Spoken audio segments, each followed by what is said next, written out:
दिवसांपासून अधूनमधून कोसळणाऱ्या पावसानं जिल्ह्यातील अनेक भागात पुन्हा जोर धरलाय। पावसामुळे गडी नदीचं पात्र भरून वाहू लागलंय।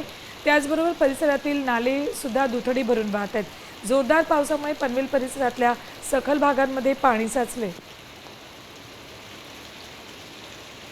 गडी नदी तुडुंब भरून वाहते। पनवेलमध्ये मुसळधार पाऊस कोसळलाय, त्यामुळे नदी तुडुंब भरून वाहते। अनेक भागांमध्ये पाणी साचलेलं आहे।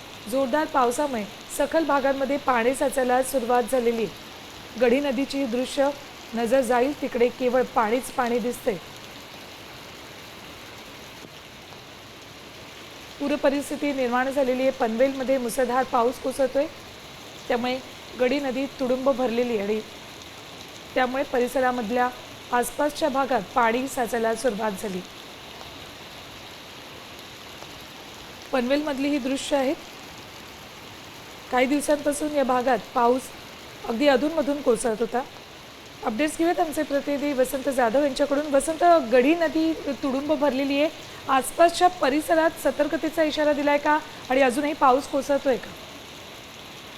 मध्यरात्रीपासून पावसाचा जोर वाढला होता। विजांच्या कडकडाटासह वारेही थोडे वाहत होते।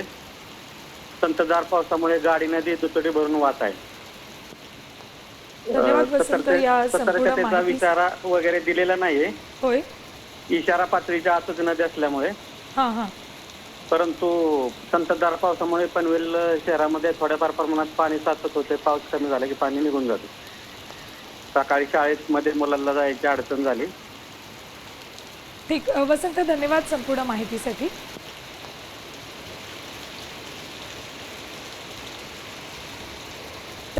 आता isakal.com आहे देशातील नंबर 1 ची मराठी न्यूज वेबसाईट। प्रत्येक अपडेटसाठी isakal.com ला नक्की भेट द्या।